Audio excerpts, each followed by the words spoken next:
In movies and money, Thunderbolt and Sinners remain at the top of the box office. Movie man Erik Childress is on the scene. He's the founder of the Movie Madness podcast. Do you have the update on those dollars? Sure, Angie. Marvel's Thunderbolts did lead the way for a second weekend with $32 million, a 56% drop from its opening, which is better than much of the more recent Marvel offerings. And if this continues on its current path, it should amount to a minor hit for them, despite a second weekend per theater average that is the 10th weakest of the entire MCU. The good news is that the film is trending upwards of the recent Captain America film, so it is looking to eventually cross $200 million unless it takes some serious drops the rest of the month. And with $143 million overseas already, this should get over $400 million and eventually get into the win column. Already in that column is Ryan Coogler's Sinners, which continues to rack up impressive numbers with $22 million in its fourth weekend. Though it may come up short of $300 million domestic, it is already one of the highest-grossing original R-rated films of all time, with eyes on surpassing The Hangover as the all-time champ. It's just a shame that international moviegoers are not showing it the same love with just $69 million to date. But finally, let's not forget about a Minecraft movie, which moved past $900 million globally. And a shout out to Clown in a Cornfield, which gave the newly branded IFC their highest opening to date with $3.6 million. The latest in one of the most successful horror franchises opens this week. Do you think fans are going to turn up for Final Destination Bloodlines? Oh, I think so, Angie. It's been 14 years since Final Destination 5 hit theaters, and even though it was the lowest grossing of the series at $42 million, it was still a success, as was every film in this franchise.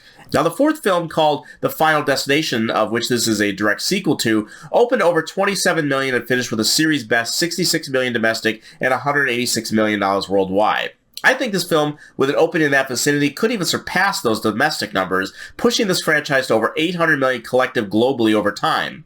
Now, having seen the film, I can say that fans of, which I mostly am of this franchise, are going to get what they came for. It has a doozy of an opening sequence and a pretty wicked sense of humor throughout, despite a couple less than solid performances. But it does deliver in the kill department with some truly original offings. The new Mission Impossible is coming out for Memorial Day weekend. Here's a sneak peek.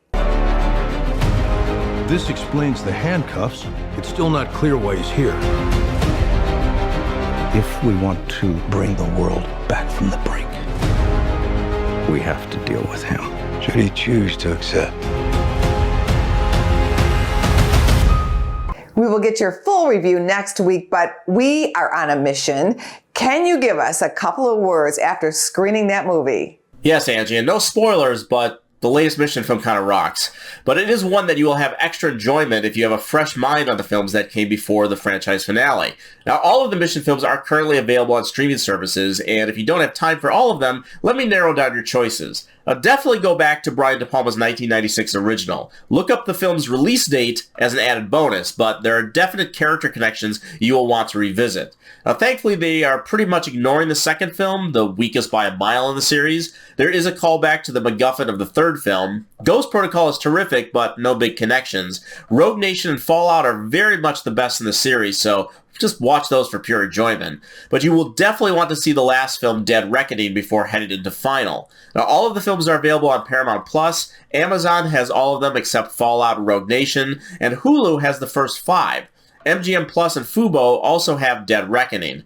Just dig in and cap it off next week when I'll have a full review of The Final Reckoning. And it kind of rocks. Looking forward to your review next week, Erik. Thank you. Thank you, Angie.